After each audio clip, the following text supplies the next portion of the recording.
Okay, again, Coach will open with the statement. Then we'll have Sam Ellinger, Jordan Humphrey, and Charles O'Menahue. Little Jordan Humphrey. Sorry, sir. Little Jordan Humphrey. Coach. Close enough. Go ahead, Coach. Lil. L-I-L apostrophe. Yes, sir. Appreciate you, It's my Coach. SMU education. I know. Coach? Oh, I'm a stickler for names. I apologize. No offense. No, I'm taking. What a college football game, huh? That was really fun. Unbelievable atmosphere. Our fans were incredible. Their fans were too. That's a hell of a football team. Really, really good football team. That quarterback is special. A couple of those wideouts are special. They run the ball very, very well. And I was proud of us, obviously, to take the lead. And then, we shot ourselves in the foot a little bit in the fourth quarter. But there was zero negativity. There was zero bad body language. There was zero hanging of heads. Everybody was positive. Everybody knew we had plenty of time on the clock. We had done a 2-minute drill to start Tuesday practice the last 3 weeks, needing a field goal. And every time the one offense has gone down against the two defense and put our kicker in position to kick it, and he's made it every time. And as Sam said, I don't want to steal his thunder, he told our team after the game in the locker room that, when you practice something, it shows up in the games. And just tremendously proud of the way that our guys prepare and the way that they handled the ebbs and flows of this game.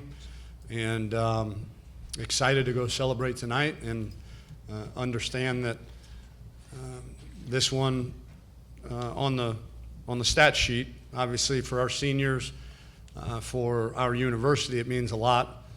But on the win-loss record, it doesn't count any more than the win in Manhattan, Kansas, and we know that. And we've got some long-range goals that we needed to take this next step to get towards, and happy we did. Jake? What does it say about Sam for him to play so well now twice in this environment, and then when things were kind of going south on you there in the fourth quarter, for him to stabilize things and put together that game-winning drive? Yeah, the guy prepares like a pro. I mean, he's great. There's nobody that would ever question the way that he prepares. And, the guy's played in some big ball games already this year and has played really well in those games. And so I don't think anybody was surprised to see him do what he did. And I think, like you said, the first 3 quarters were very impressive. But maybe that last drive was the most impressive to me because when we had really given up a lot of the energy, and certainly, in a tie ball game, to let them back in, for him to then go shut the door with his teammates, I thought says a lot about his grit.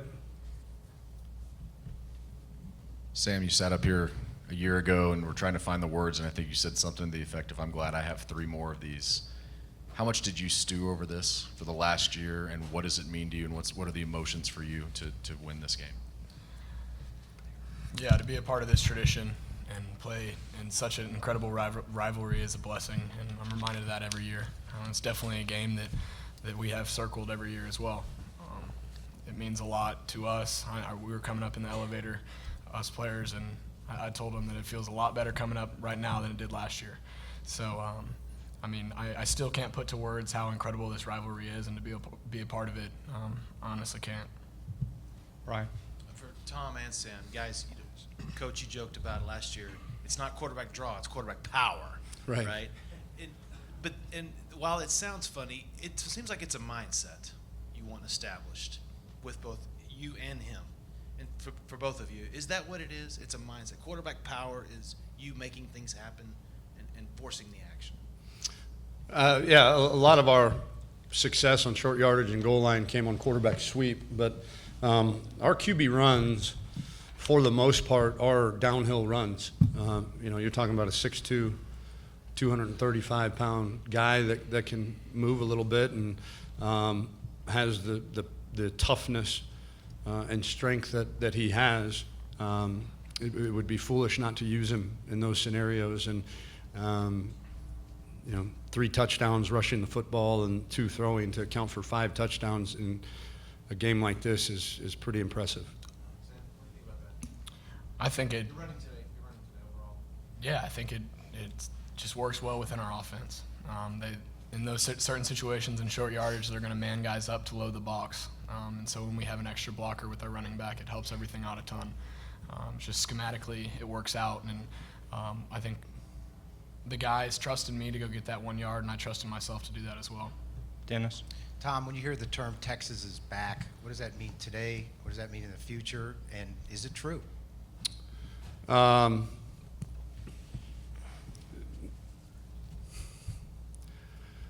going to tread lightly on this one, Dennis. I don't. It's irrelevant to us, I think, is probably the best way to put it. We're not so concerned about where people think Texas is. We're concerned about where we, the players in that locker room. I see LJ nodding his head over here, and that means the world to me. I see Sam and Charles doing the same. The people in that locker room, the coaches and players, are the people whose opinions matter the most to us.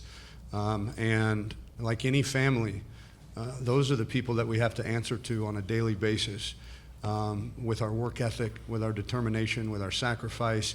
And so it would be foolish for me to not understand the big picture. We've taken some really big steps here the last few weeks. I'm not going to deny that. I'm not going to downplay that for these players. They have taken some very important steps in this program's development and its progress, but we're going to worry about the opinions of the people in that locker room first and foremost. Yeah, Sam, what was going through your mind when Dick, or a high school rival, setting you guys up like that and eventually winning the game for y'all? I had full confidence in him. We had done, like Coach said, we had done that situation for the past 3 weeks at the beginning of practice, and he hasn't missed yet.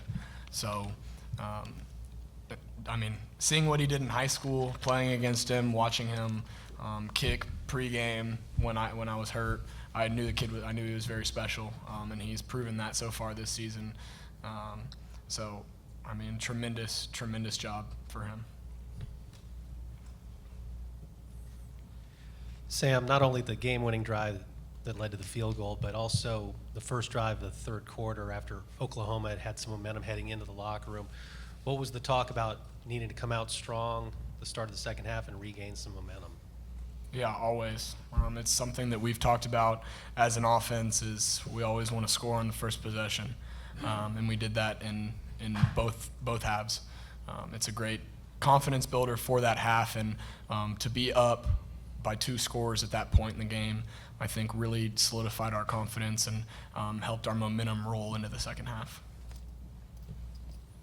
Coach, a word you always use is effort, that you always want to see effort from your guys. You say that every single week. When you see a 3rd and 20 and you see LJ, fighting for extra yards and everyone's pushing him forward, when you see Sam fighting for extra yards, or Charles, just tell me about the energy and tell me your satisfaction with that mentality being implemented.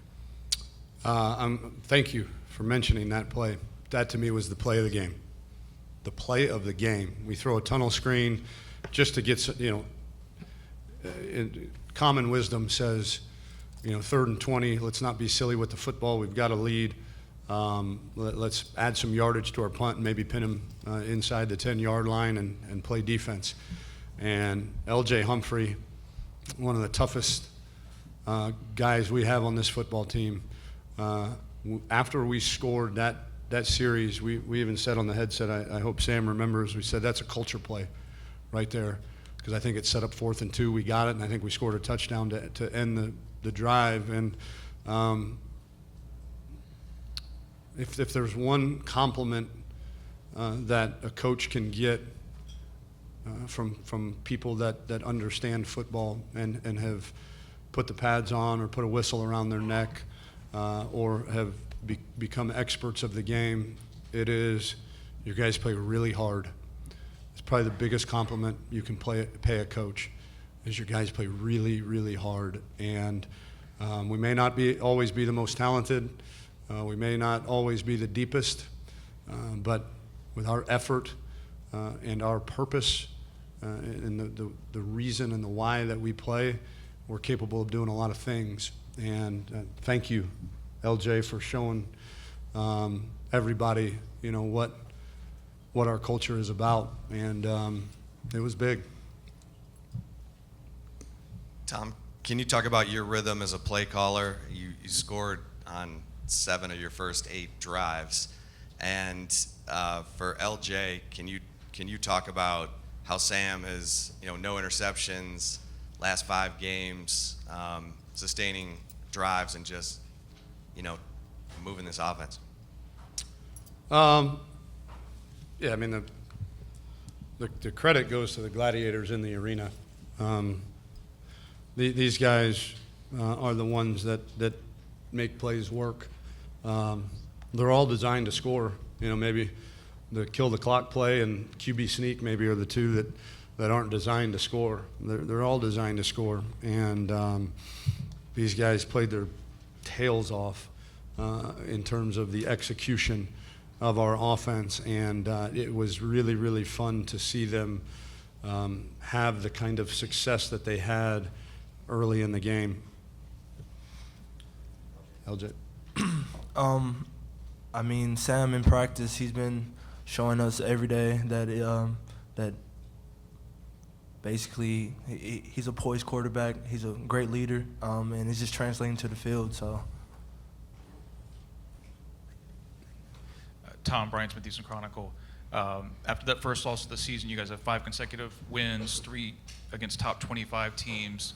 Do you think you get this win this way without building this season the way it's built, and to have those previous victories to set this up?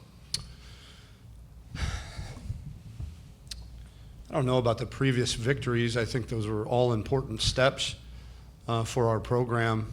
A traditional power like USC and coming in the top 25, incredible home atmosphere that night to kind of set the standard for what home games at Texas are going to be like in the future. Obviously, to beat TCU, a conference opponent, to open the conference season, to go on the road in Manhattan, Kansas, to win there for the first time in 16 years. So all of those are important steps.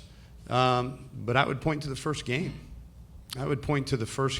And when we got in that locker room and the Sunday team meeting after that, we talked to each other, and there was no finger pointing. There was really nobody was mad. We were disappointed in the way that we coached, disappointed in the way that we played, but we all understood that game was not going to define our season.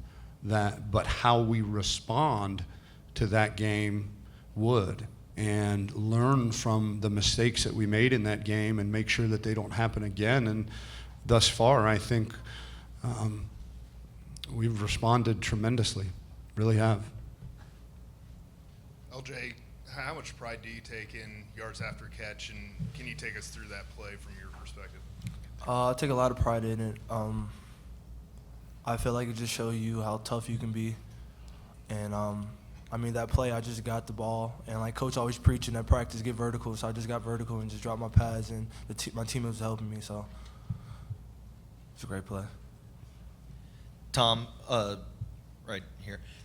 2 things for you. One, the guy who gave you those last 3 points, I'm blanking on what his name is. I was wondering if you could help me remember that. What does that do for the confidence you have in him, especially as a young kicker, and doing what he was able to do today? And also just generally, how good does it feel to beat your main rival in this program?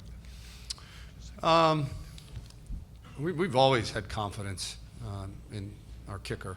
He is.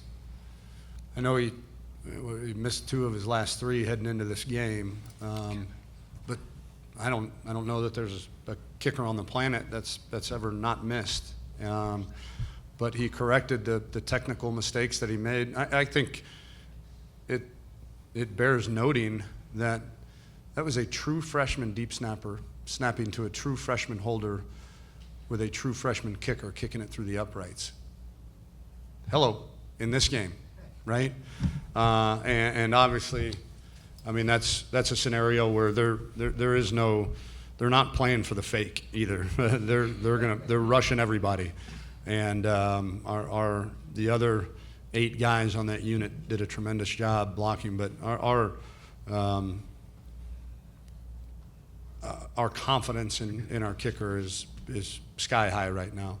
And then, how good does it feel? Feels really good for this guy sitting right here, this senior, been through a lot. The other seniors on this team that have been through a lot, they've earned this. They've earned this. And this was certainly not given to them. This was not bestowed upon them just by signing at the University of Texas. They've had a pretty bumpy ride to get to this point. And it means the world to me that I was a small part in giving them this joy that they can take long after they've left the University of Texas. In the back. Yes, Sam. Can you talk about the interaction you and Kyler had after the game? Yeah, I went to congratulate him after the game. You know, tempers were high just because of the situation in the game for both of us.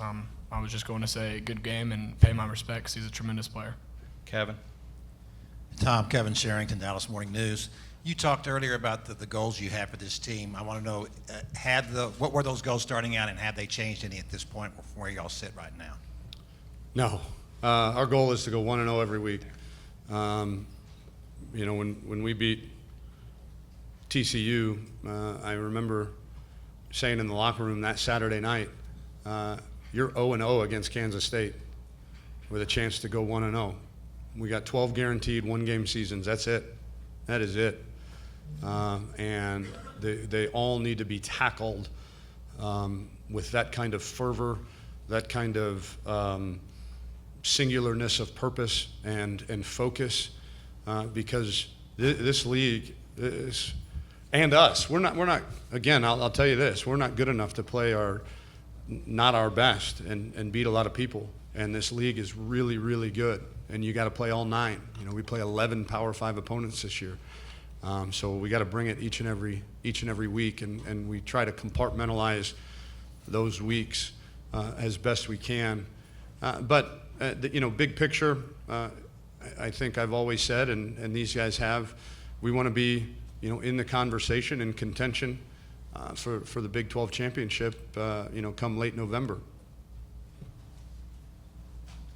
Coach Steve Hable from Horns Illustrated, and Charles as well. No turnovers again, 3 weeks in a row. You guys got to be pumped about that. What exactly are you doing to hold on to the ball? I mean, maybe.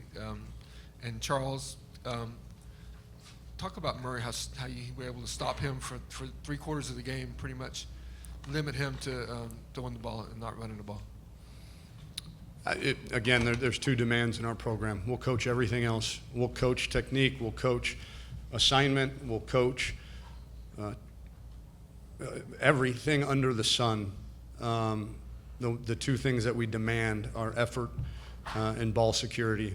And if you don't protect the football, it's going to be very hard for you to see the field. And so I don't think it's anything special other than it is, you know, in our plan to win, the first one says play great defense, which is accomplished by all 3 phases. You know, for the offense, it's getting 2 first downs. For the special teams, it's jogging out and punting them deep in their own territory. And then obviously defense, holding them as best as possible. But the very next one, it says win the turnover battle.